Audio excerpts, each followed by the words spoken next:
Hello students, क्या हाल चाल है आप लोगों के। उम्मीद करता हूं सब बढ़िया होंगे और मजे कर रहे होंगे। तो आज इस लेक्चर में हम लोग स्टार्ट करने जा रहे हैं सटीक सीरीज का one of the best one of the beautiful lecture after after the greatest integer function we have the least integer function and fractional part function. ये दो ऐसे फंक्शन हैं जो बेचारे बड़े बड़े फंक्शनों में ये कहीं ना कहीं दब जाते हैं ना। एनसीईआरटी इनका जिक्र करता है, ठीक है ना। और इनका काफी महत्व है जेई की तैयारी में। कहीं पे भी आपको अगर ग्रेटेस्ट इंटीजर फंक्शन या लीस्ट इंटीजर फंक्शन किसी क्वेश्चन में आपको दिखेगा तो वो एक सीरियस जेई एस्पिरेंट को अच्छा लगेगा और नॉन सीरियस जेई एस्पिरेंट को बड़ा बेकार लगेगा, क्योंकि अक्सर करके इन दो फंक्शंस को अंडर एस्टिमेट कर देते हैं। इनकी डेफिनेशंस, बेसिक डेफिनेशंस भी नहीं पता होती बच्चों को, बेसिक प्रॉपर्टीज भी नहीं पता होती बच्चों को, बेसिक क्वेश्चंस नहीं कर पाते बच्चे इस पर्टिकुलर टॉपिक से। सो जैसा कि सटीक सीरीज में हम लोग किसी भी चीज को छोड़ने नहीं वाले हैं, हर चीज को बेहतरीन तरीके से डीप डाउन जाके और अच्छे से करने वाले हैं। तो ऐसे ही आज हम लोग ये दो फंक्शन डिस्कस करेंगे। बहुत ही आसान फंक्शन है, इन पे हम बात करेंगे, इनको अंदर तक फील करेंगे, इन पे प्रॉपर्टीज पढ़ेंगे, इनके ऊपर क्वेश्चंस करेंगे एंड घर जाएंगे। राइट है, तो स्टार्ट कर दे बच्चों, कहते हो क्या? चलो जी, तो बढ़ते हैं least integer function.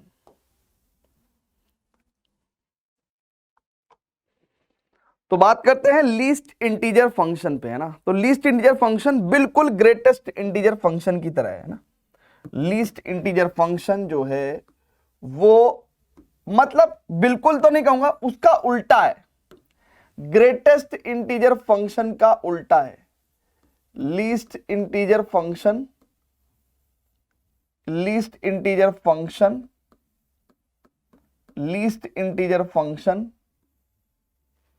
Greatest integer function का उल्टा है। ग्रेटेस्ट इंटीजर फंक्शन का उल्टा है ना, बिल्कुल उल्टा है। जैसे फॉर एग्जांपल देखेंगे भैया, लीस्ट इंटीजर जो फंक्शन है, ग्रेटेस्ट इंटीजर फंक्शन में क्या होता था? ग्रेटेस्ट इंटीजर फंक्शन में क्या होता था? इसको हम लोग इसलिए फ्लोर फंक्शन और स्टेप फंक्शन भी बोलते थे, राइट। और इसमें होता क्या था कि अगर हमारे पास लेट से इंटीजर है तो इंटीजर ही देगा, लेकिन अगर इंटीजर नहीं है, नॉन इंटीजर है, तो उससे जस्ट छोटे वाला इंटीजर दिया करता था। यानी कि नंबर लाइन पे हमने इसको एक बार फील भी किया था, नंबर लाइन पे हमने इसको फील भी किया था, है ना। Like it's 0, it's 1, it's 2, it's -1। और बहुत ही ध्यान से देखेंगे तो लेट से अगर हम लोग इसको थोड़ा सा नंबर लाइन को थोड़ा लेफ्ट में लेके आए तो हमने कहा था कि भैया 2 पे तो 2 ही देगा, राइट है।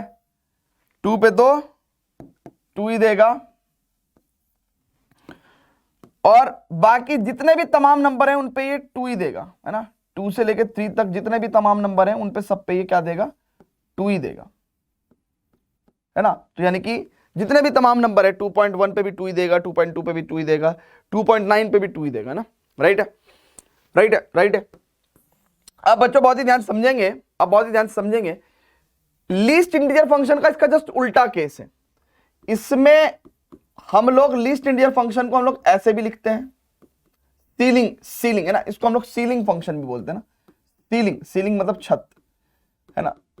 उसको जमीन फंक्शन और इसको छत फंक्शन, है ना। उसको फर्श फंक्शन, इसको छत फंक्शन।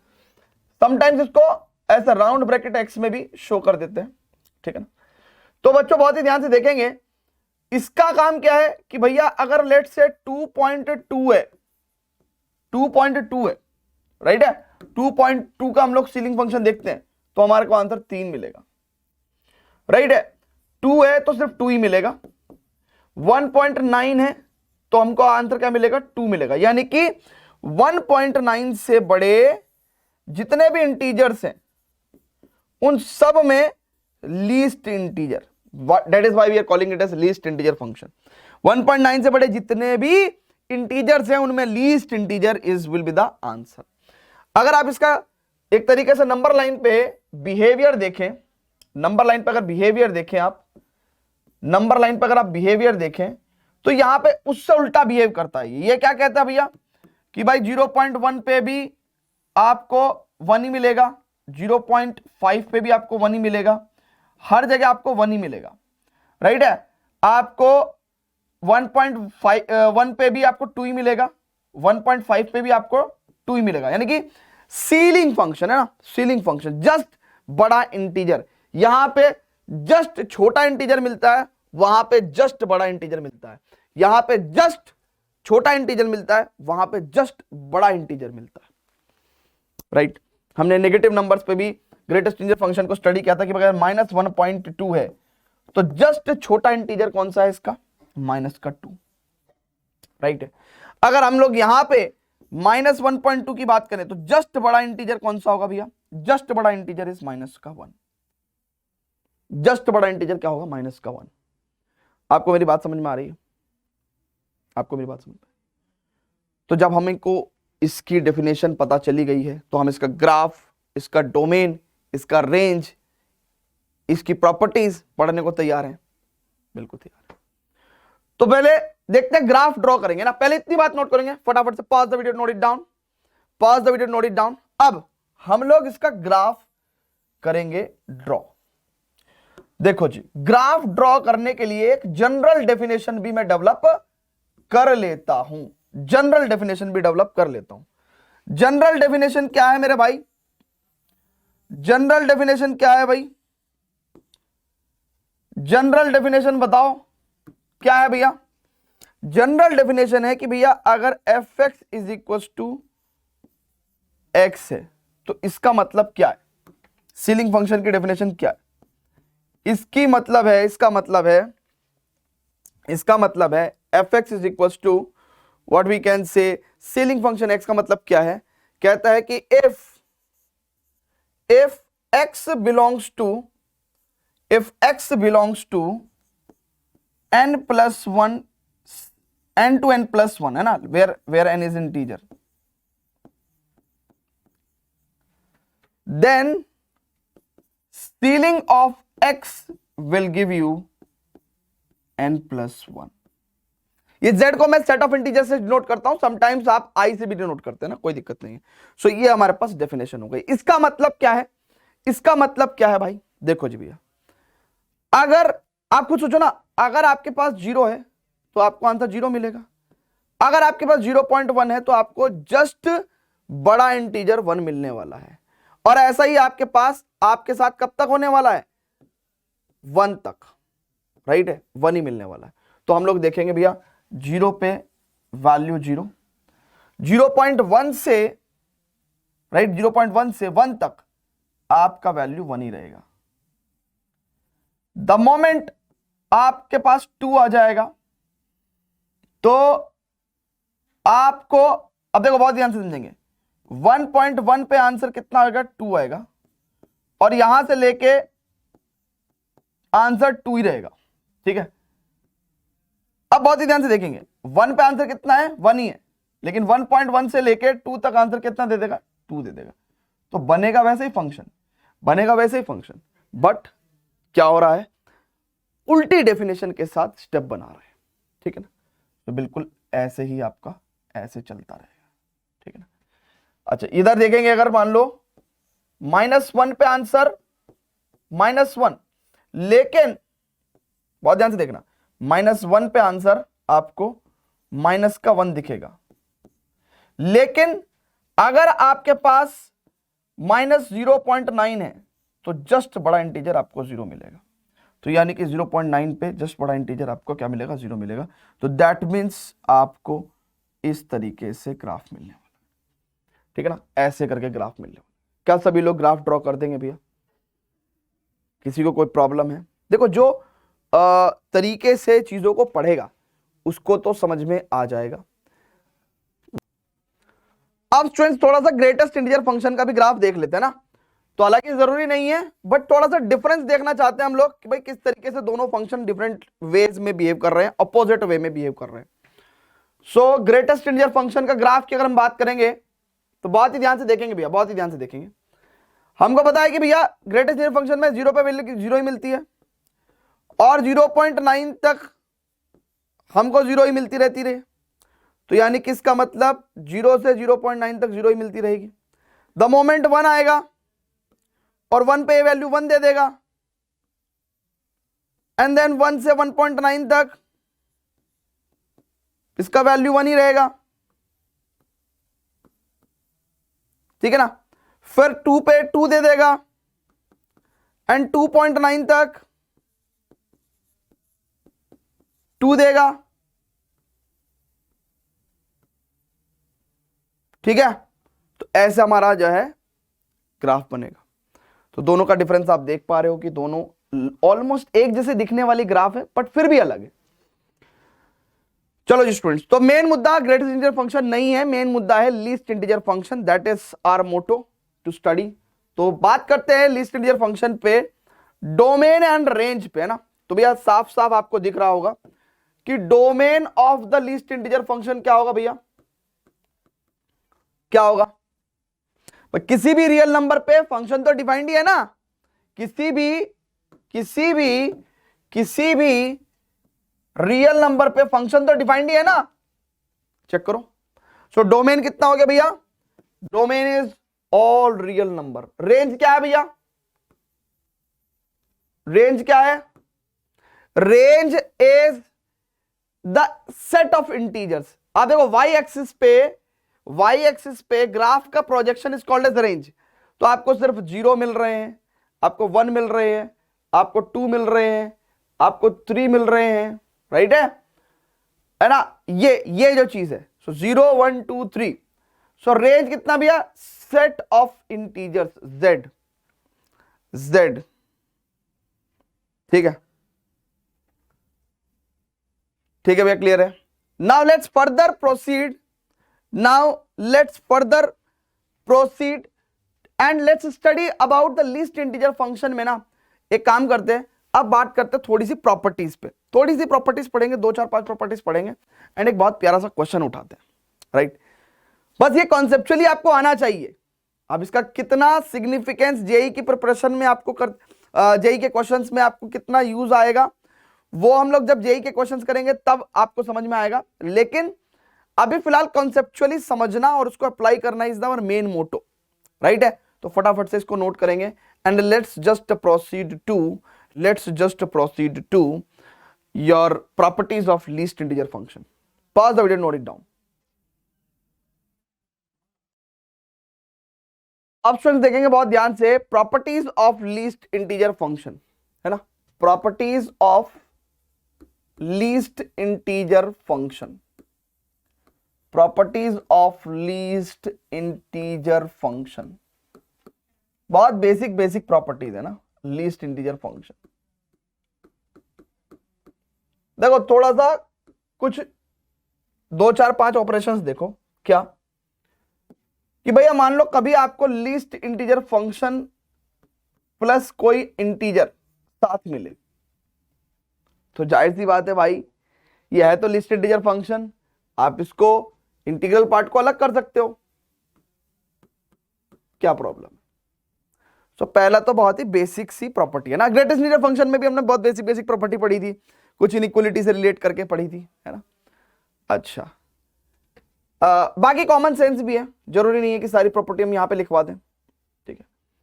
अच्छा कभी अगर सोचो अगर आपको x का और माइनस ऑफ x का लीस्ट इंटीजर फंक्शन का एडिशन देखना पड़े तो उसके 2 आंसर होंगे। पहले तो भैया 0, अगर x क्या है, एक इंटीजर है, मैं i से डिनोट करूंगा, z से कोई फर्क तो नहीं है ना, i भी इंटीजर z भी इंटीजर है ना, डोंट वरी एट ऑल।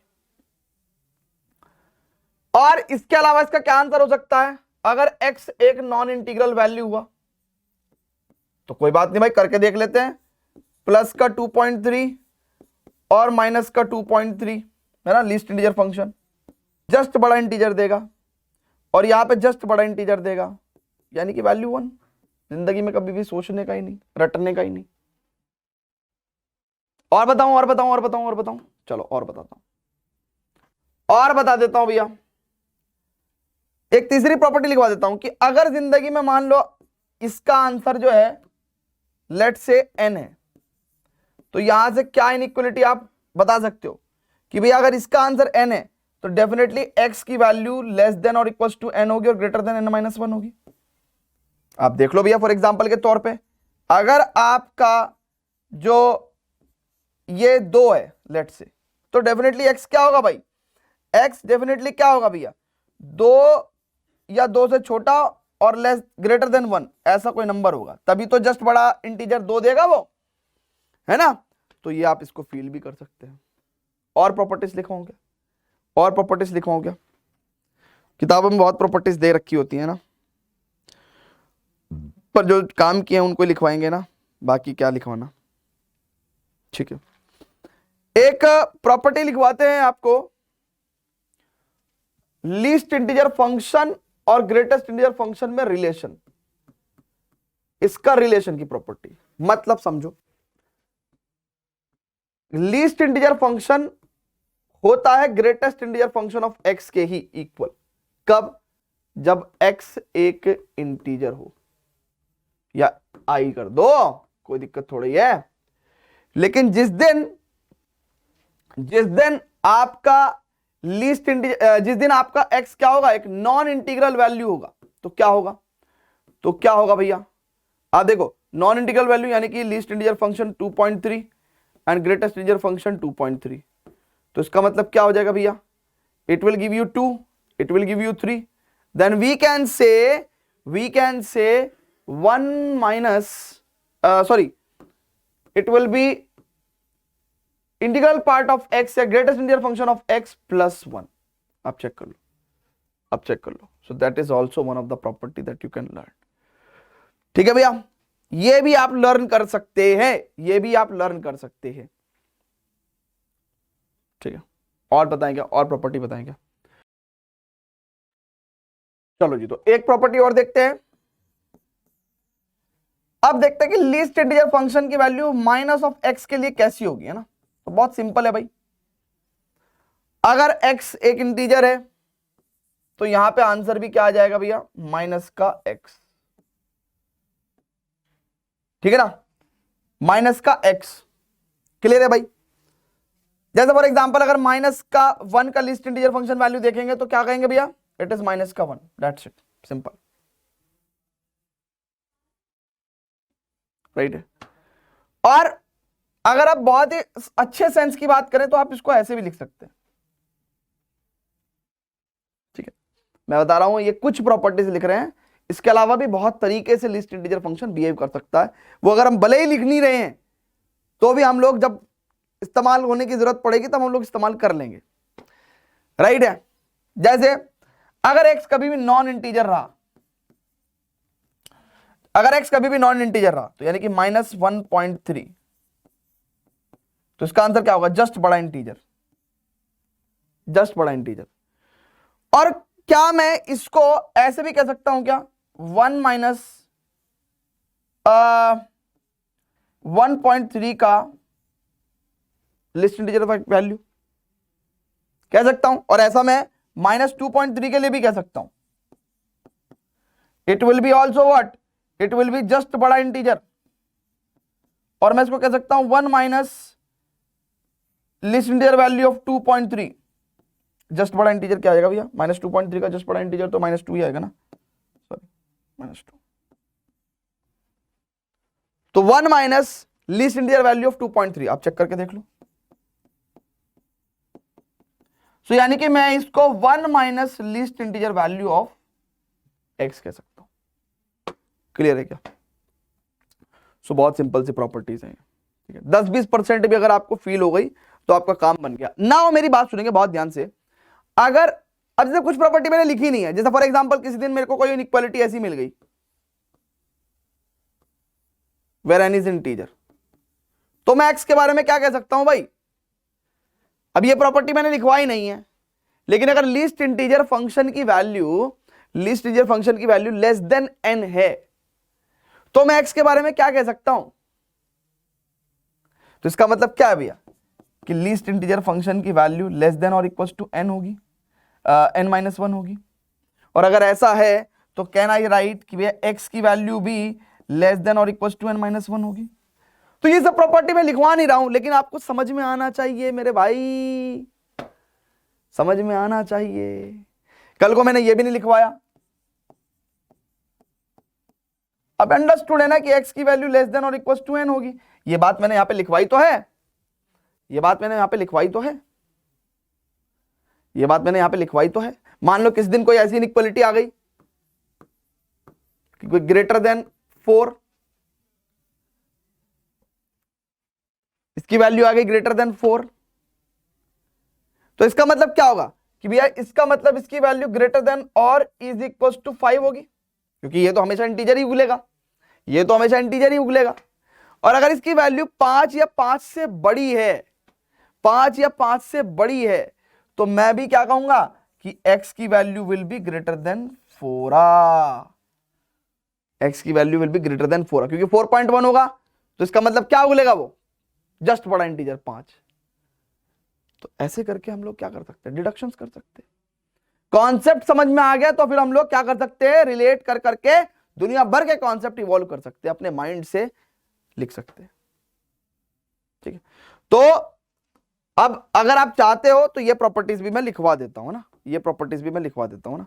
आप कहोगे कि सर आपने इतनी बात बताई है तो प्लीज प्रॉपर्टी भी बता ही दो, ठीक है ना। तो 10-20% भी अगर ये प्रॉपर्टी याद है आपको तो बहुत अच्छी बात है, और आगे हमको याद रहेंगी, ठीक है ना। और हम लोग इसको जब क्वेश्चंस में अप्लाई करेंगे तो ज्यादा और अच्छे तरीके से बता पाएंगे।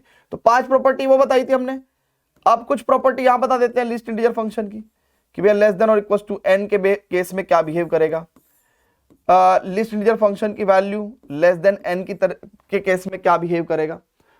अब बहुत ध्यान से देखते हैं भैया, लीस्ट इंटीजर फंक्शन की वैल्यू अगर ग्रेटर देन और इक्वल टू n है तो कैसे करेगा, और लीस्ट इंटीजर फंक्शन की वैल्यू अगर ग्रेटर देन n है तो कैसे बिहेव करेगा। तो चारों डिफरेंट केसेस ले लेते हैं। तो व्हाट वी कैन से कि भैया अब यहां पे अगर लिस्ट इंटीजर फंक्शन की वैल्यू लेस देन और इक्वल टू n है तो आई वुड से कि भैया x की वैल्यू जो है वो लेस देन और इक्वल टू n है। अब बहुत ही ध्यान से समझेंगे, मुझे यहां पे लीस्ट की वैल्यू नहीं पता है ना, मुझे यहां पे इसका स्मॉलेस्ट वैल्यू नहीं पता, तो वो स्मॉलेस्ट वैल्यू कुछ भी हो सकता है, कुछ भी हो सकता है। सुनो, हमने वहां जो बात पढ़ी थी, हमने वहां जो बात पढ़ी थी वो ये पढ़ी थी कि भैया अगर ऐसा है, और लेट्स से हमने एक इनइक्वालिटी ये पढ़ी थी कि भैया अगर इसकी वैल्यू n है तो इट इंप्लाइज कि x की value less than equal to n greater than n-1, right है। हमने एक इनइक्वालिटी यहां पढ़ी थी। अब देखो मेरी बात सुनो बहुत ध्यान से, यहां पे इधर का कोई ज्ञान नहीं दिया हुआ है, इधर का कोई ज्ञान नहीं दिया हुआ है, तो x की वैल्यू मिनिमम कितनी भी हो सकती है, क्या दिक्कत है। अब अगर integral least integer function value x की value greater than equal to n है, तो क्या मैं कह सकता हूं कि x की value will B greater than n-1 होगी, क्योंकि n-1 होगी, है ना भाई। जैसे फॉर एग्जांपल के तौर पे अगर लिस्ट इंटीजर फंक्शन की वैल्यू ग्रेटर देन और इक्वल टू 2 है, राइट है, तो व्हाट वी कैन से कि x की value will B greater then 1 होगी, ठीक है ना, क्योंकि 1.1 होगी तो वो क्या उगलेगा, 2 ही उगलेगा। ऐसी अगर यहां पे ग्रेटर देन n है तो मैं इसको क्या करूंगा, लिस्ट इंटीजर फंक्शन की value greater than equal to n+1, right है। एंड आई शुड राइट कि भैया x की वैल्यू कितनी होगी भाई, ग्रेटर देन n। तो फॉर एग्जांपल के तौर पे अगर मैं आपको बताऊं कि भैया लीस्ट इंटीजर फंक्शन की value greater than let's say 4 है, तो इसका मतलब इसकी value must be greater than equal to 5 होगी, एंड x की वैल्यू ग्रेटर देन 4 ही होनी पड़ेगी, तभी तो भैया 4.1 पे वो 5 उगलेगा, ठीक है।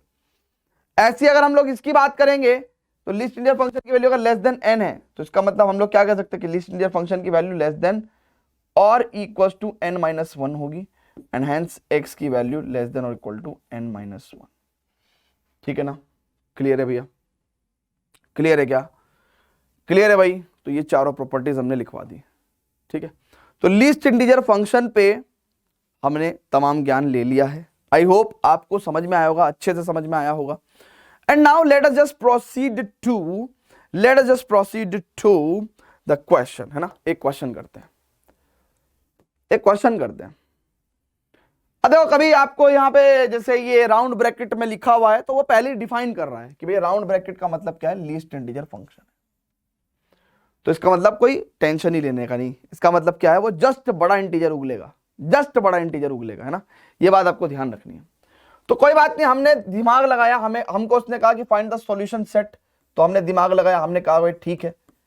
अब बच्चों देखो ये जो क्वांटिटी है ना, क्योंकि मुझे पता है x plus I will give us x plus I, मतलब यहां पे कितना हो जाएगा, लीस्ट इंटीजर x प्लस 1 का whole square equal to 25, and that means we can say this is least integer function का square plus 1 plus twice of least integer function, है ना, x 25, है ना, राउंड ब्रैकेट x भी बोल सकता हूं मैं इसको। So this is 2 of round bracket x square या लीस्ट इंटीजर फंक्शन, है ना, उसका square plus twice of round bracket x minus का 24, and we got square plus this minus का 12 is equals to 0. So we have got here 4 round bracket x minus 3 round bracket x minus 12 is equals to 0, and hence we can say this is like this. ठीक है ना भैया, clear है, is equal to 0.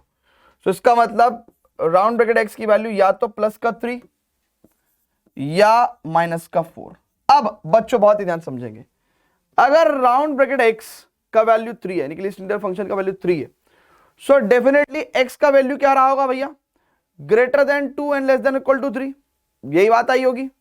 और अगर round bracket x का value minus का 4 के इक्वल है, देन इट मींस x का वैल्यू क्या रहा होगा भैया, इट इज वी कैन से लेस देन और equal to -4 and greater than -5, है ना। सो दिस मींस x का वैल्यू कितना होगा भैया, इट इज -5 से 4 माइनस का 4 यूनियन राउंड 2 टू 3, है ना। सो 3 क्लोज, ठीक है। तो x की ऐसी वैल्यू होगी, x की इस इंटरवल में कोई भी वैल्यू लोगे वो इस इक्वेशन को सेटिस्फाई करेगा, राइट है भाई, क्लियर है क्या, क्लियर है मेरे भाई, क्लियर है। फटाफट से इसको नोट करेंगे, pause the video to note it down and let's just proceed to, है ना। अब देखो लीस्ट इंटीजर फंक्शन में बहुत ज्यादा घुसने का नहीं है, इतना ही छोटा सा कॉन्सेप्ट था, बहुत ज्यादा सा फंक्शन है, बहुत ही छोटा सा फंक्शन है ना, बहुत ज्यादा इसके अंदर घुसने की जरूरत नहीं है, इतना जितना ज्ञान हमने लिया that is more than enough at present, ठीक है।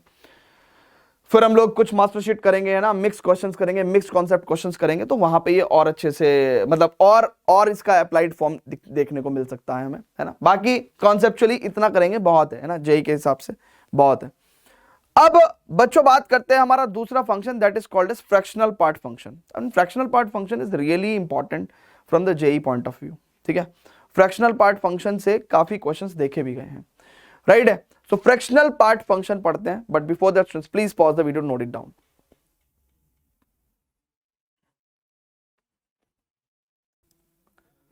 चलो स्टूडेंट्स, तो अब बहुत ही ध्यान से देखेंगे fractional part function, fractional part function, है ना, थोड़ा अच्छे से लिखता हूं, बहुत प्यारा जो है आपका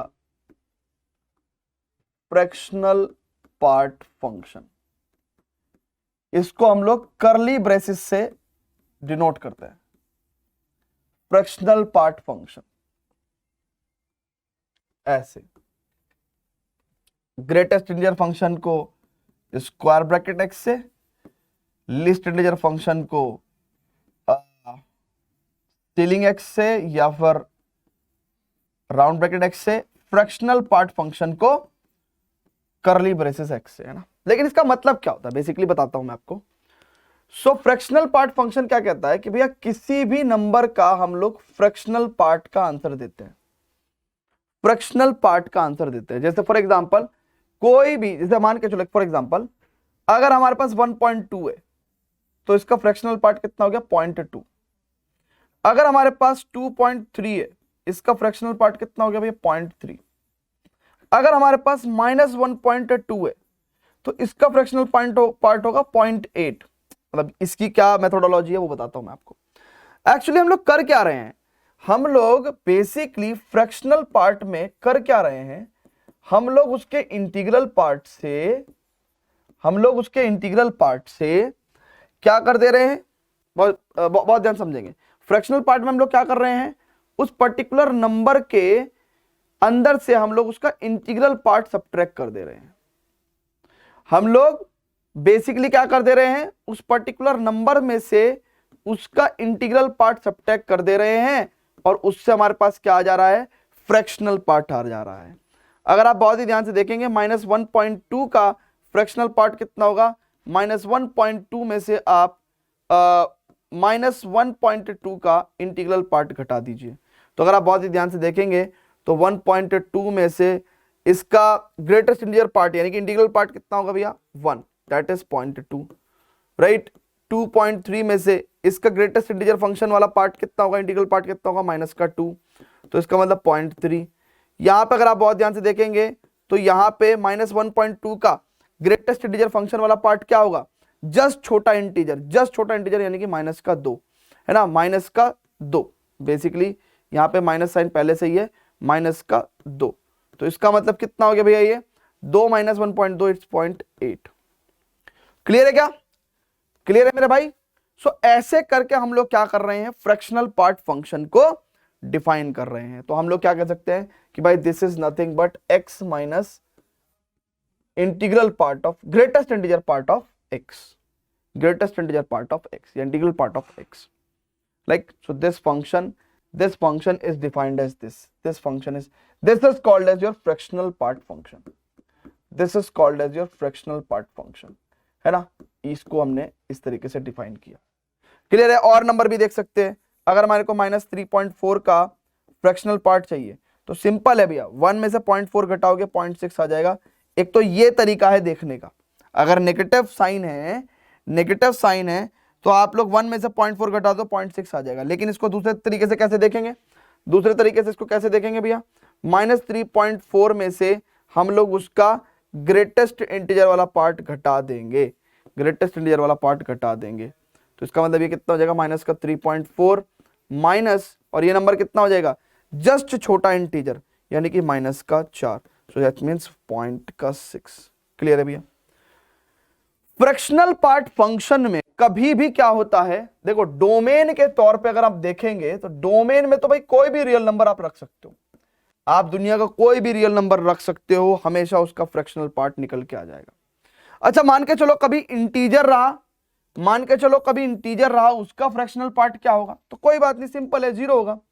इंटीजर का फ्रैक्शनल पार्ट क्या होगा भैया, मान के चलो अगर मेरे को 1 का इंटीग्रल पार्ट निकालना है, वो फ्रैक्शनल पार्ट निकालना है, वो 0 होगा। क्यों, क्योंकि according to the formula of fractional part function मैं 1 में से उसका ग्रेटेस्ट इंटीजर पार्ट घटाऊंगा तो 1 - 1 0 आ जाएगा।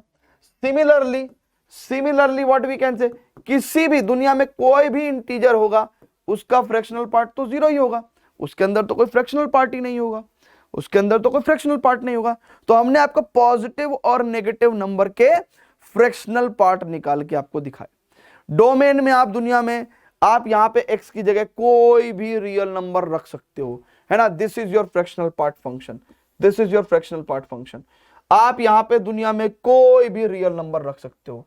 लेकिन अगर आप रेंज की बात करोगे तो मैं आपको बता देता हूं कि आप चेक कर लो किसी भी, अगर आप बहुत ध्यान से देखोगे इसका फ्रैक्शनल पार्ट 0, इसका फ्रैक्शनल पार्ट कितना होगा भैया 0.1, ऐसे ही 1.9 तक फ्रैक्शनल पार्ट कितना हो जाएगा 0.9, है ना। लेकिन अगर 2 बनाओगे तो फिर से फ्रैक्शनल पार्ट 0, तो इसका मतलब इसकी जो रेंज होती है वो कितनी होती है, 0 से 1 ओपन, 0 पे क्लोज 1 ओपन।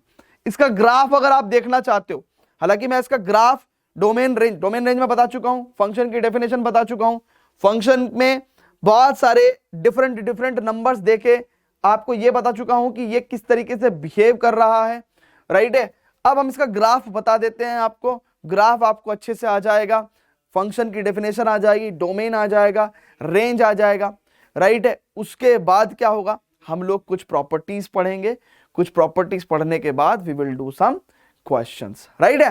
तो बहुत ही ध्यान से देखेंगे बच्चों, बहुत ही ध्यान से देखेंगे। ये पहले इतना नोट करोगे क्या आप लोग इतना नोट करोगे क्या? इतना नोट कर लो भैया प्लीज, आप लोग नोट कर लो। अब ये जब नोट हो गया तो क्या मैं इसका आपको ग्राफ बता दूं क्या? ग्राफ बता दूं क्या भैया? ग्राफ बता दूं भैया? बहुत ही ध्यान से देखेंगे, मैं ग्राफ बताने जा रहा हूं आपको, मैं ग्राफ बताने जा रहा हूं आपको, बहुत ही ध्यान से देखेंगे, ठीक है। अब बच्चों फ्रैक्शनल पार्ट फंक्शन का ग्राफ, रेंज हमें पता ही है कितनी रहने वाली है, 0 से 1, ठीक है भैया। बहुत ही ध्यान से देखेंगे, like this is 0, y axis पे लेट से ये लाइन जो है ये आपकी किसकी हो गई भैया? y इक्वल टू 1 की लाइन हो गई है ना, ये equal to y equal to 1। अब बेटा बहुत ही ध्यान से देखना, जिस दिन मेरे पास, बहुत ध्यान से देखना, एक एक करके धीरे धीरे धीरे धीरे धीरे धीरे आराम से ग्राफ बनाएंगे। जिस दिन मेरे पास 0 होगा उस दिन मुझे आंसर क्या मिलेगा? 0 ही मिलेगा। जिस दिन मेरे पास 0.1 होगा उस दिन मुझे आंसर 0.1 मिलेगा। ऐसे ही जिस दिन मेरे पास 0.9 मिलेगा तो उस दिन मेरे को 0.9 आंसर मिलेगा, यानी कि, और जिस दिन मेरे पास 1 होगा उस दिन मेरे को खटाक से आंसर क्या मिल जाएगा? 0। Fractional part of 1 is 0। Fractional part of 1 is 0। भाई 1 के अंदर तो कोई फ्रैक्शनल पार्ट है ही नहीं, 1 के अंदर तो कोई फ्रैक्शनल पार्ट है ही नहीं, आप चेक कर रहे हो। तो इसका मतलब क्या हुआ कि भाई हमने 0 पे 0 लिया, लेट से ये 1, लेट से ये 1 है, ठीक है। तो देखो 0 पे 0, 0.1 पे 0.1, तो इसका मतलब यहाँ पे तो अभी स्थिति कैसे हो रही है? x इक्वल टू वाई वाली। तो इसका मतलब क्या है भैया कि x equal to y line वाला ग्राफ ही मिल जाएगा आपको। भाई देखो ना, जो अंदर है वो बाहर है, जो अंदर है वो बाहर है, जो अंदर है वो है ना, जो अंदर है वो बाहर है। तो इसका मतलब जो x है वो y है, ठीक है। तो इसका मतलब एक y equal to x line जैसा हमको एक ग्राफ मिल जाएगा 0 से 1 तक का, ठीक है। द मोमेंट 1 पे आया मामला तो 1 पे आंसर फिर से 0 हो गया।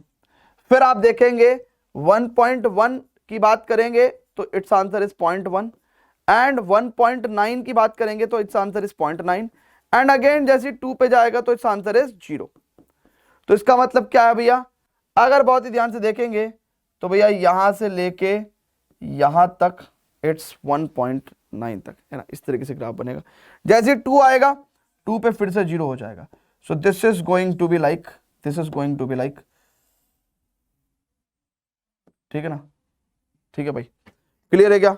सो ऐसे ही आपको ग्राफ मिलेगा। -1 पे अगर आप बात करेंगे तो क्योंकि इंटीजर है तो इसका फ्रैक्शनल पार्ट कितना होगा? 0, राइट। एंड ऐसी अगर आप बात करेंगे लेट्स से अगर हम बात करेंगे -0.9, ठीक है ना, तो 1 में से 0.9 घटा के 0.1 हमको आंसर मिलेगा। तो इसका मतलब यहाँ पे ये इस तरीके से हमारे को ग्राफ मिलेगा, ये इस तरीके से हमको ग्राफ मिलेगा, ठीक है। तो this is the graph of the fractional part function, है ना। कभी भी अगर कंफ्यूज हो नेगेटिव के केस में तो पहली बात तो मैंने आपको बताया, नेगेटिव के केस में आप 1 में से 0.9 घटा दो तो 0.1 बच जाएगा आपको। लेकिन अगर आपको नहीं आ रहा है फिर भी तो -0.9 से, हमने आपको क्या बताया, कभी भी कंफ्यूजन हो, कंफ्यूजन के केस में हमेशा ये फॉर्मूला लगाने का, कंफ्यूजन के केस में हमेशा ये फॉर्मूला लगाने का, क्या कि भैया अगर -0.9 का मुझे फ्रैक्शनल पार्ट फंक्शन चाहिए तो -0.9 माइनस ऑफ इसका greatest integer value, that is minus का 0.9 माइनस का 0.9 का ग्रेटेस्ट इंटीजर फंक्शन वैल्यू कितना होगा भैया? दिस इज जस्ट छोटा इंटीजर, जस्ट छोटा इंटीजर इज -1, तो दैट मीन्स 1 में से 0.9 गया तो 0.1 बचेगा। क्लियर है क्या बच्चों? क्लियर है क्या? Is it clear to everyone? Check कर लो। So this is how we have defined the fractional part function. We have defined the fractional part function. फिर हमने सर्टेन नंबर्स पे दिखा के ग्राफ बनाया।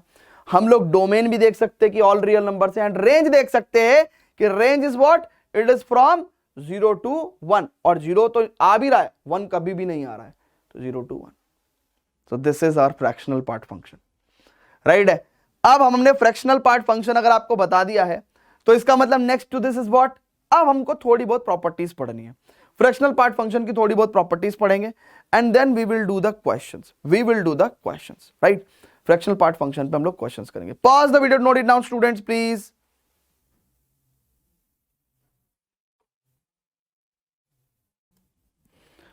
चलो जी स्टूडेंट्स, तो अब हम लोग फ्रैक्शनल पार्ट फंक्शन पे कुछ प्रॉपर्टीज पढ़ते हैं, राइट है, एंड देन उसके बाद क्वेश्चन करेंगे। तो फ्रैक्शनल पार्ट फंक्शन पे प्रॉपर्टीज, तो properties of fractional part function बहुत बेसिक बेसिक सी प्रॉपर्टीज हैं, आपको एकदम से समझ में भी आ जाएंगी कि हाँ यार बात तो सही कह रहे हैं। मतलब प्रॉपर्टीज तो basically it's just observation and common sense, right है। So properties of fractional part function, properties of fractional part function, right है भाई, ठीक है भैया, क्लियर है क्या, आगे चलें क्या? ओके ना बच्चों, बहुत ही ध्यान से देखेंगे, बहुत ही ध्यान से देखेंगे properties of fractional part function. Now see the first property we can write as कि भैया अगर हम लोग if we are finding out कि fractional part of greatest integer function of x, this is a sort of composite function, so इसका value कितना हो जाएगा भैया? आपको पता है कि ये जो भी होगा रहेगा तो इंटीजर ही, और उसका आंसर इंटीजर के अंदर तो फ्रैक्शनल पार्ट 0 होता है भैया, ये जो भी होगा इंटीजर ही आएगा और उसका तो फ्रैक्शनल पार्ट 0 होता है। सिमिलरली अगर मैं वाइस वर्सा करूं कि भैया फ्रैक्शनल पार्ट ऑफ एक्स का ग्रेटेस्ट इंटीजर फंक्शन, तो भैया ये जो भी वैल्यू देगा वो देगा तो ये भाई साहब 0 से लेके 1 तक में ही, और डेफिनेटली उससे जस्ट छोटा इंटीजर 0 ही बैठेगा, ठीक है। अच्छा अब अगर बहुत ही ध्यान से देखेंगे फ्रैक्शनल पार्ट ऑफ लेट से x प्लस आई की अगर मैं बात करूं, तो भाई आई के अंदर तो फ्रैक्शनल पार्ट 0 होता है, तो इसका मतलब ये equal to fractional part of x होगा, चेक कर लो,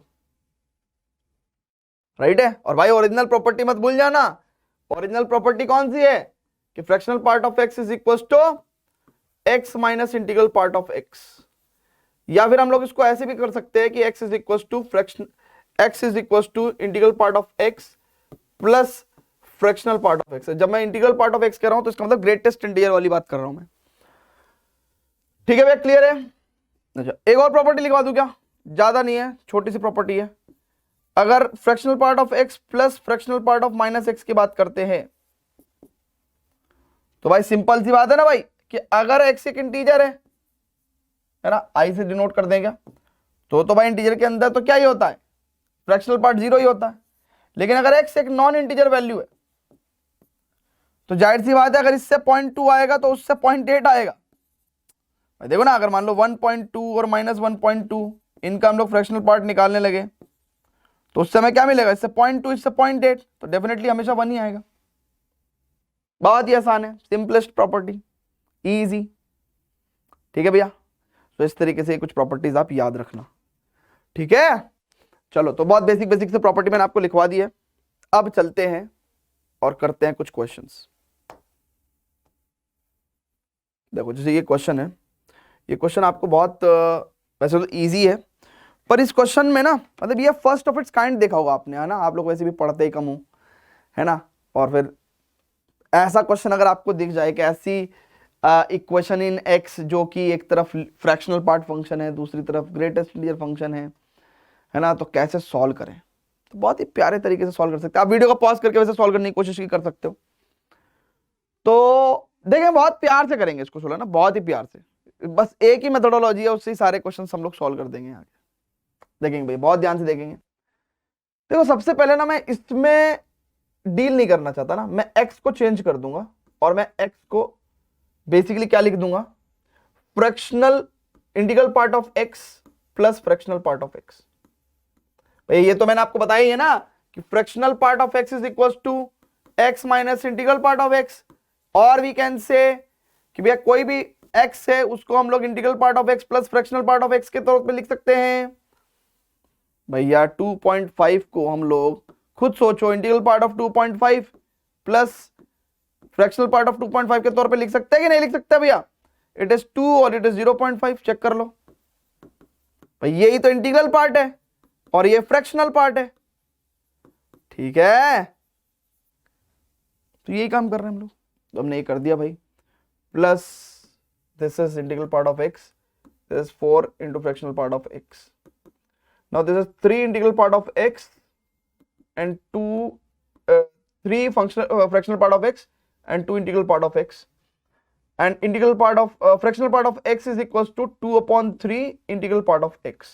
now बच्चों बहुत ही ध्यान समझेंगे नाउ, क्योंकि हमें पता है कि भैया जो फ्रैक्शनल पार्ट ऑफ एक्स है उसकी वैल्यू जिंदगी में हमेशा 0 या 0 से बड़ी और लेस देन 1 रहेगी, और अगर मैं यहां पे 3/2 की मल्टीप्लाई कर दूं तो कुछ बिगड़ेगा क्या?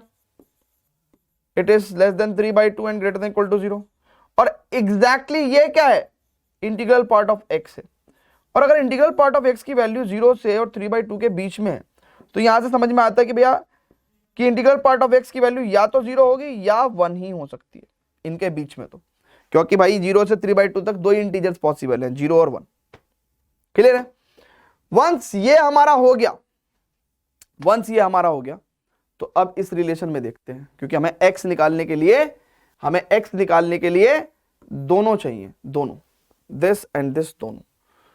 अब अगर मैं यहां पे इंटीग्रल पार्ट ऑफ x की वैल्यू 0 रखता हूं तो मेरे को फ्रैक्शनल पार्ट ऑफ x की वैल्यू भी 0 ही मिलेगी, तो इसका मतलब x की value integral part of x plus fractional part of x यानी कि 0 + 0 यानी कि 0 मिलेगी मेरे को।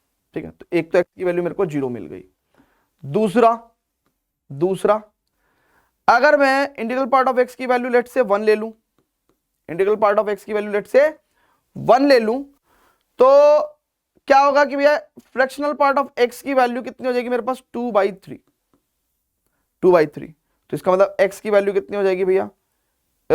Integral part of x plus fractional part of x, मतलब 1 + 2/3, दैट मीन्स 3 × 3 = 5/3। सो x की दो वैल्यू आ गई, एक तो 0 और एक 5/3। तो hence finally what we can say कि भैया हेंस x की वैल्यू जो है वो क्या होगी भैया? इधर 0 और 5/3, है ना, या फिर मैं कह सकता हूं x belongs to the set of 0 and 5/3। ठीक है ना, ये भी कह सकता हूं ना, 0 and 5/3, x will belongs to 0 and 5/3। अच्छा, बहुत सारे लोगों को ना जब ऐसा हुआ होगा तो वो भावुक हो गए होंगे, और भावुक होके क्या करने लगे होंगे? वो कहने लगे होंगे कि अगर सर ऐसा है तो इसका मतलब हम ये कह सकते हैं कि सर x की value will be less than equal to 0, right है भाई? इस केस में हम लोग ऐसा कह सकते हैं n ग्रेटर देन -1।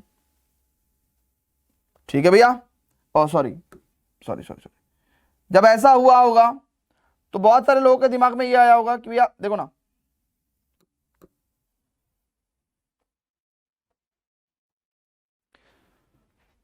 ठीक है भैया, क्लियर है क्या? तो ये हमने आपको सॉल्यूशन बता दिया। अच्छा, जब ऐसा हम सॉल्व कर रहे थे तो बहुत सारे लोग ना भावुक होके क्या कर सकते थे, मैं बता देता हूं। वो x की वैल्यू ये ना निकालते, वो x की वैल्यू क्या निकाल देते, मैं बता देता हूं क्या निकाल देते हैं। वो कहते कि सर देखो, अगर इंटीग्रल पार्ट ऑफ x 0 है तो मैं कह सकता हूं कि x की वैल्यू ग्रेटर देन और equal to 0 and less than 1 होगी, या अगर इंटीग्रल पार्ट ऑफ x की वैल्यू 1 है तो x की वैल्यू लेस देन 2 हो सकती है and greater than equal to 1 हो सकती है। यानी कि x की वैल्यू बहुत सारे बच्चे क्या दे देते? फ्रॉम 0 to 2 दे देते आंसर। यही आंसर दे देते क्या? लेकिन ऐसा हो सकता था 0 से 2 तक आंसर होता। लेकिन अगर हम बहुत ही ध्यान से देखें तो अगर हम 1.5 ले लूं, भाई इसके बीच में ये ना 1.5 इसको सेटिस्फाई नहीं करेगी, चेक कर लो, 1.5 इसको सेटिस्फाई नहीं करेगी, तब जाके हमारा दिमाग ठनका, ओहो कि ऐसे रे ये नहीं, ये इस इंटरवल में आंसर आएगा, बट एग्जैक्टली क्या आंसर होगा वो अपने को नहीं पता, और इसको मैं आंसर नहीं कह सकता। क्यों? क्योंकि 1.5 इससे बिलोंग करता है और इस इक्वेशन को सेटिस्फाई नहीं करता है। तब मेरा दिमाग ठनका, है ना। तो बहुत सारी बार क्या होता है ना कि जब हम लोग यहाँ पे क्वेश्चन कराते हैं बच्चों के लिए, लेक्चर रिकॉर्ड करते हैं, तो हम लोग बस एक सटीक सॉल्यूशन बच्चों को बता देते हैं, लेकिन उससे रीजनिंग डेवलप नहीं होती। तभी मैं कहता हूं कि हमेशा क्वेश्चन को पॉज करके, और मतलब वीडियो को पॉज करके क्वेश्चन सॉल्व करने की कोशिश करो, तभी क्यूरियोसिटी आएगी, तभी आपको डाउट्स आएंगे, और जब आपको डाउट आएगा ना तो आप खुद ही से रीजनिंग निकालने की कोशिश करो, है ना, कि भाई ऐसा क्यों नहीं किया। और ऐसा करते तो क्या होता, क्यों गलत होता, सर ने ऐसा ही क्यों किया, ठीक है ना। तो ये रीजनिंग आपको डेवलप करनी है, ठीक है बेटा, क्लियर है क्या। तो इसलिए हमने ये इसको ऐसे नहीं किया था, ये हमने इसको ऐसे नहीं किया, हमने इसकी वैल्यू को इस्तेमाल करके और हमने बकायदा x की 2 स्पेसिफिक वैल्यू निकाल दी। क्लियर है बच्चों, क्लियर है क्या, क्लियर है। आगे बढ़ सकते हैं क्या, चलते हैं आगे। अब स्टूडेंट्स आपके सामने क्वेश्चन नंबर 3 आपके सामने मौजूद है, राइट है। वीडियो को पॉज करके जरा उसको सॉल्व करने की कोशिश करें। उसने साफ साफ बोला है कि भैया curly braces x and square bracket x are the fractional part function and the greatest integer function of x respectively. Solve for x if fractional part of x plus 1 plus 2x is equal to 4, integral part of x plus 1 minus 6. तो इसमें हमको क्या करना है, x की value निकालनी है, we have to solve for x। तो ये क्वेश्चन बिल्कुल प्रीवियस क्वेश्चन जैसा है, बिल्कुल प्रीवियस क्वेश्चन जैसा है, ठीक है। सॉल्व करेंगे अभी इसको, तो देखो बेटा बहुत ही ध्यान से देखेंगे। देखो सबसे पहले ना मेरे को जहां जहां आसानी दिखती है, जहां जहां मुझे आसानी दिखती है, मैं वो वाले काम करूंगा। क्या मैं इसको ऐसे लिख सकता हूं क्या भाई, fractional part of x plus I is equal to fractional part of x। क्या मैं इसको ऐसे लिख सकता हूं, नहीं लिख सकता, इसको मुझे सिर्फ और सिर्फ ऐसे लिखना पड़ेगा। हां, जो आप लिखना चाहते हो वो यहां होता है, जो आप लिखना चाहते हो वो यहां होता है, वो ग्रेटेस्ट इंटीजर फंक्शन में होता है। यानी कि यहां पे तो फ्रैक्शनल पार्ट ऑफ x आ गया, ट्वाइस ऑफ x। अच्छा, इसमें यहां पे मैं क्या लिख सकता हूं, integral part of x plus 1 minus 6, यानी कि 4 into integral part of x plus 4 minus 6 यानी कि माइनस का 2। अब ये क्वेश्चन बिल्कुल पिछले क्वेश्चन जैसा ही हो गया, यानी कि यहां पे मैं x की जगह क्या लिख सकता हूं, x की जगह क्या लिख सकता हूं भैया, मैं लिख सकता हूं x की जगह क्या लिख सकता हूं मैं, integral part of x plus fractional part of x। ठीक है भैया, क्लियर है क्या, ठीक है ना बच्चों, बहुत ही ध्यान से देखेंगे। Fractional part of x plus twice of integral part of x plus twice of fractional part of x is equal to 4 of integral part of x minus का 2।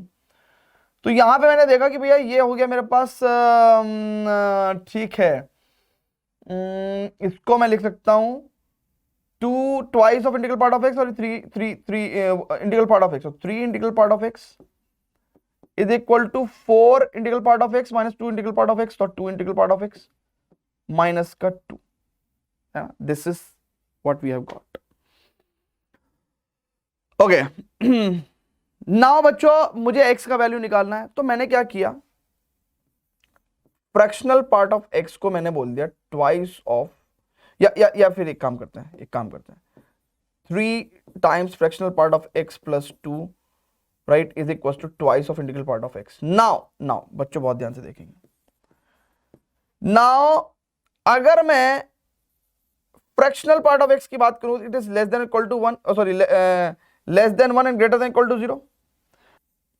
3 of fractional part of x का value less than 3 and greater than equal to 0 है ना, 3 into 0 तो 0 ही। अच्छा, plus 2 भी कर देंगे, plus 2 कर देंगे, है ना, लास्ट क्वेश्चन जैसे किया ना वैसे ही तो क्या कर रहे हैं बिल्कुल, है ना, लेफ्ट साइड में भी प्लस 2 कर दे रहे हैं। तो इसका मतलब क्या है भैया, ये चीज क्या है, ये क्वांटिटी क्या है, twice of integral part of x, ये quantity which is greater than और equals to 2 and less than 5। मतलब इंटीग्रल पार्ट ऑफ x का वैल्यू इज ग्रेटर देन और इक्वल्स टू 1 लेस देन 5/2, है ना, 2 से हमने सारी साइड में डिवाइड कर दिया। अब इंटीग्रल पार्ट ऑफ x का वैल्यू 1 या 5/2 से छोटा होना है, तो यानी कि एक तो 1 ही हो सकता है, इंटीग्रल पार्ट ऑफ x का वैल्यू एक तो 1 ही हो सकता है। अच्छा, 5/2 से यानी कि छोटा, यानी कि 2.5 से छोटा 2, यानी कि इंटीग्रल पार्ट ऑफ x का वैल्यू 2 भी हो सकता है। ये 2 पॉसिबल वैल्यू है। अब हम लोग यहां से भी अगर मान लो इंटरवल्स निकालने लगे और कह देंगे कि भाई x इस इंटरवल से बिलोंग करता है, तो सही नहीं रहेगा ना, ऐसे क्वेश्चंस में गलतियां हो जाती हैं, ठीक है। तो इसका मतलब क्या है भैया, हम लोग क्या करेंगे, डिफरेंट वैल्यूज लेके और फिर x निकालेंगे, ठीक है। अब बच्चों बहुत ही ध्यान समझना, बहुत ध्यान समझना भैया। व्हेन इस रिलेशन की तो बात कर रहे हैं, when integral part of x की वैल्यू 1 है तो 3 into fractional part of x plus 2 into 2, और यहां पे तो 1 ही आ जाएगा, तो इसका मतलब फ्रैक्शनल पार्ट ऑफ x की वैल्यू कितनी हो जाएगी, 2 माइनस 2 0, 0 बटे 3 0। तो इसका मतलब x का वैल्यू कितना हो जाएगा, integral part of x plus fractional part of x, मतलब x का वैल्यू कितना हो जाएगा 1 प्लस 0 यानी कि 1। एक तो x का वैल्यू कितना हो गया भैया 1 हो गया, है ना। सही बात है क्या भाई, सही बात है क्या भाई, सही कर रहे हैं क्या हम लोग, हाँ ठीक है। आगे चलेंगे, फिर अगर बहुत ही ध्यान से देखेंगे, फिर अगर बहुत ही ध्यान से देखेंगे तो इसी रिलेशन की बात है ना, इसी रिलेशन की बात। 3 अगर हम लोग इंटीग्रल पार्ट ऑफ x का वैल्यू 2 लेते हैं तो 3 times fractional part of x plus 2 is equal to twice of 2, मतलब 4 में से 2 गया 2, 3 times fractional part of x, यानी कि फ्रैक्शनल पार्ट ऑफ x की वैल्यू 2/3, मतलब x का value is integral part of x plus fractional part of x, मतलब 2 प्लस 2/3, यानी कि 3 दूनी 6, 2 8/3, यानी कि x की वैल्यू या तो 8/3 आ रही है या x की वैल्यू कितनी आ रही है 1 आ रही है। ठीक है भैया, क्लियर है क्या, देख लें क्या यही आंसर है क्या, एक बार बुक में देख लेते हैं।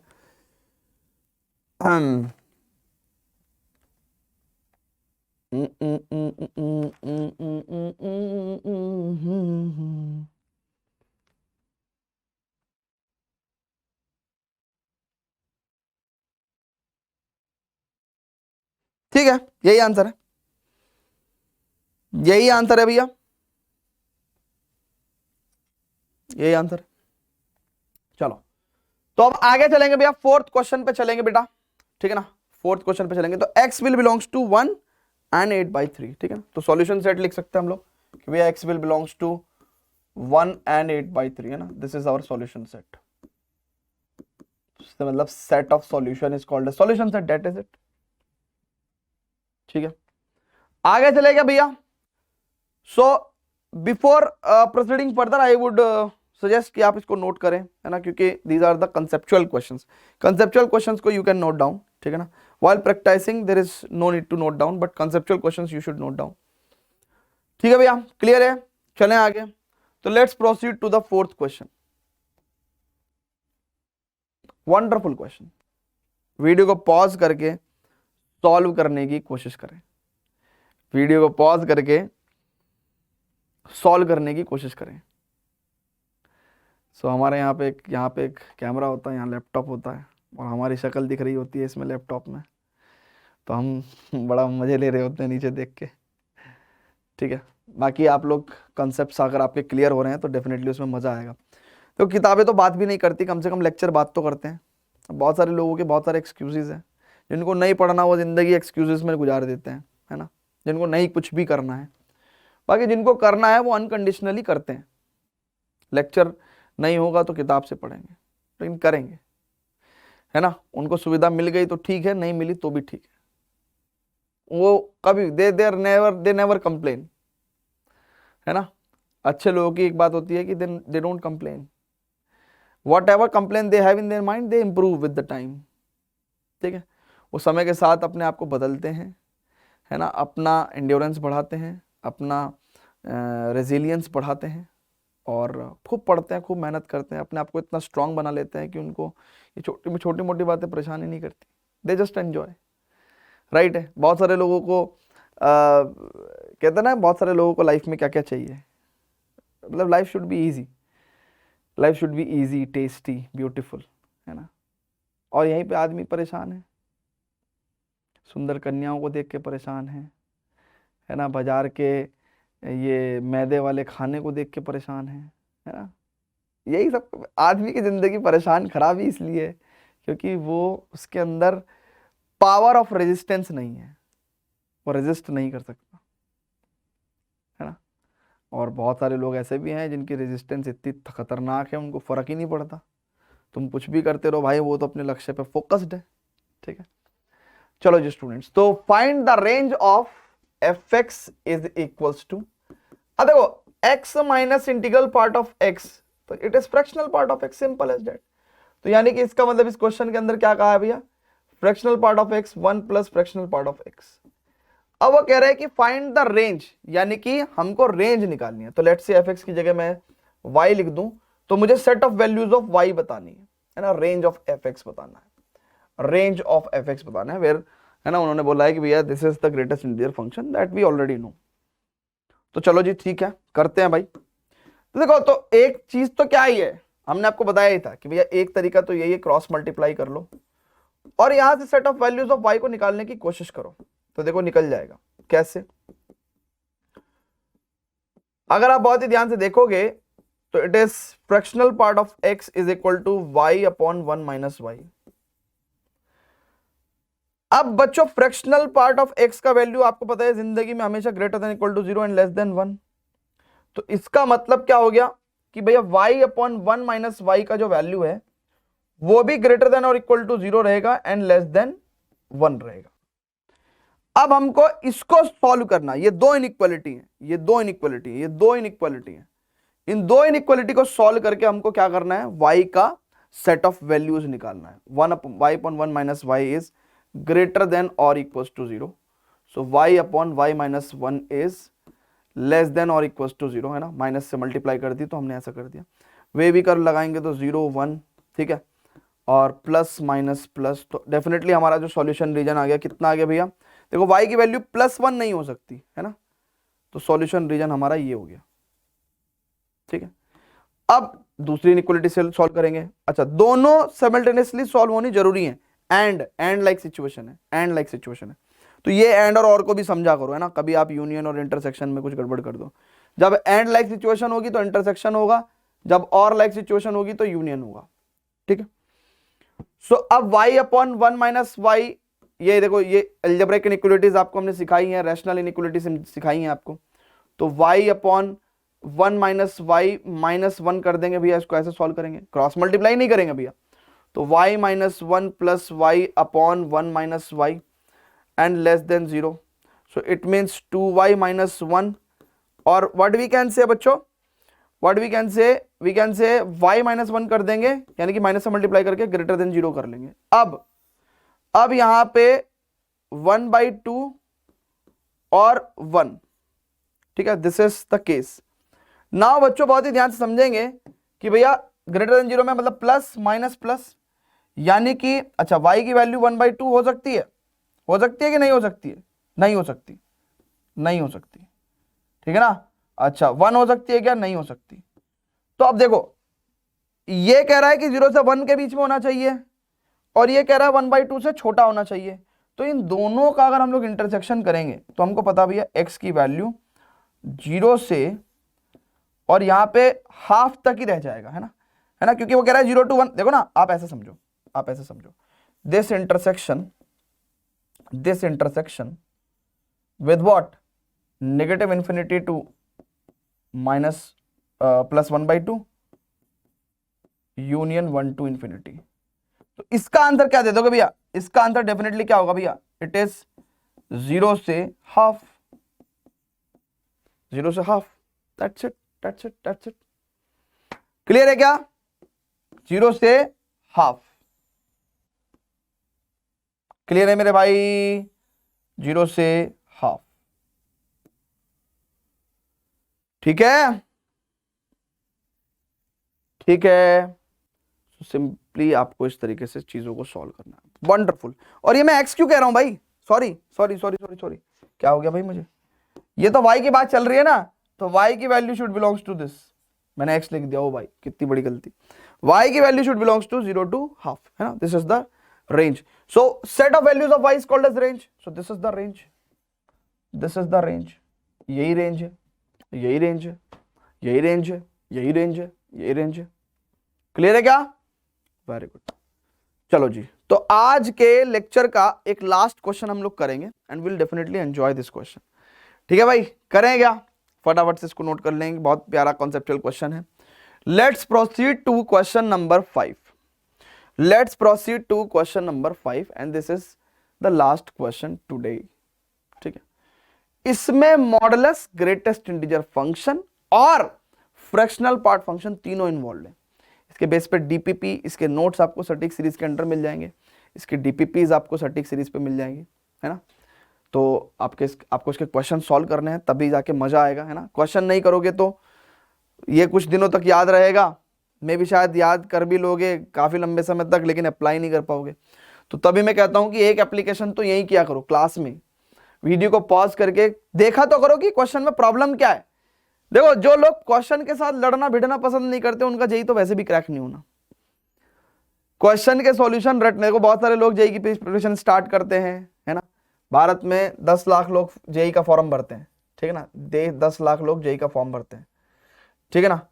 लेकिन मैं आपको बता दूं कि एंड में जाते जाते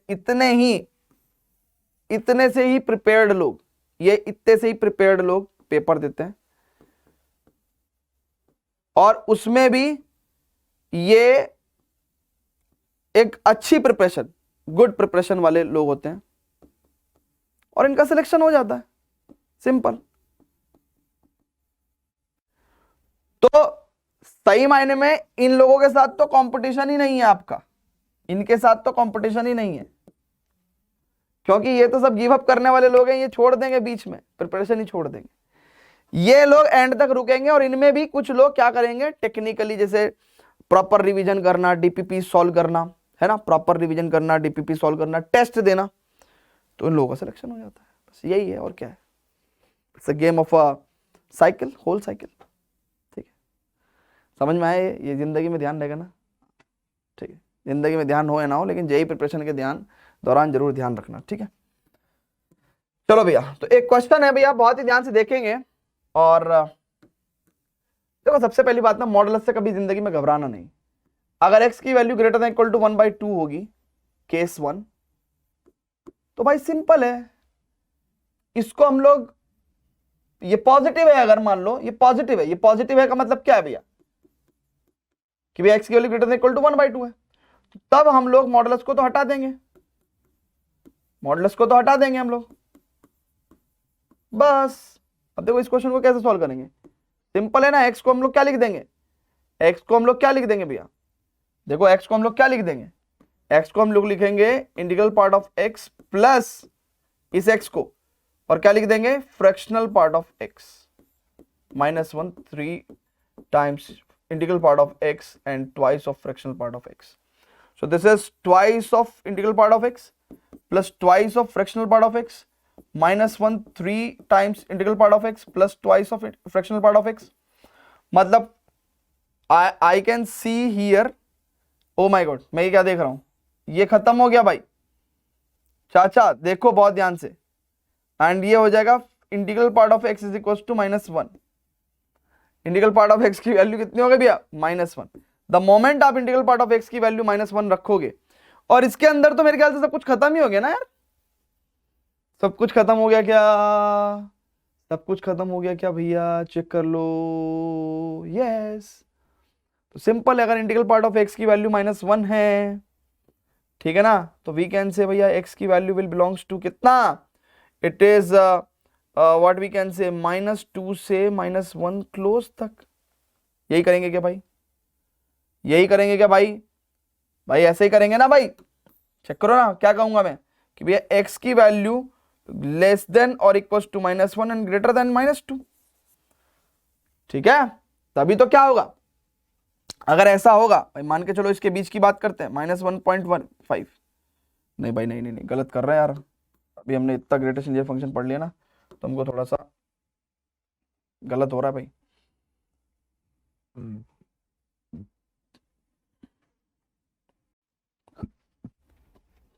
तो इसकी वैल्यू क्या लिख देंगे भैया, x की value greater than equal to -1 and less than 0, I should write less than 0। तो x की value will belongs to -1 to 0, एक जो चीज ये है। अच्छा, ये कह रहा है कि भैया x की value greater than equal to half होना चाहिए, ये कह रहा है x की वैल्यू -1 से 0 के बीच में होना चाहिए। तो इसका मतलब कॉमन कंक्लूजन यानी कि इसका मतलब क्या हुआ, x की वैल्यू 5 से बिलोंग करेगी। ऐसा कोई x ही नहीं है जिसको जो इन दोनों कंडीशन को एक साथ सेटिस्फाई कर दे, भाई हाफ से बड़ा और 0 से छोटा, ऐसा कोई x ही नहीं है। यानी कि केस 2 पे बात करेंगे, केस 2 पे बात करेंगे तो क्या हो जाएगा भैया, x की वैल्यू लेस देन हाफ लेनी पड़ेगी, x की वैल्यू लेस देन हाफ लेनी पड़ेगी, यानी कि 2x - 1 की वैल्यू लेस देन 0 लेनी पड़ेगी। इसका मतलब 2x - 1 की वैल्यू अगर लेस देन 0 है तो मॉडुलस हटा के एक क्या कर देंगे भैया हम लोग, नेगेटिव साइन लगा देंगे।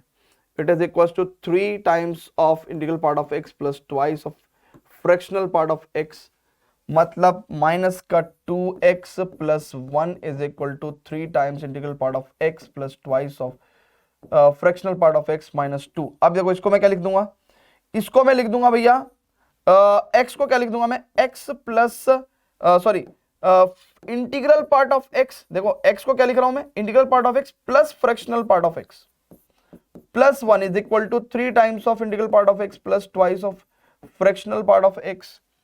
then we can say minus of 2 integral part of x minus का 2 fractional part of x plus 1 3 times integral part of x plus twice of fractional part of x।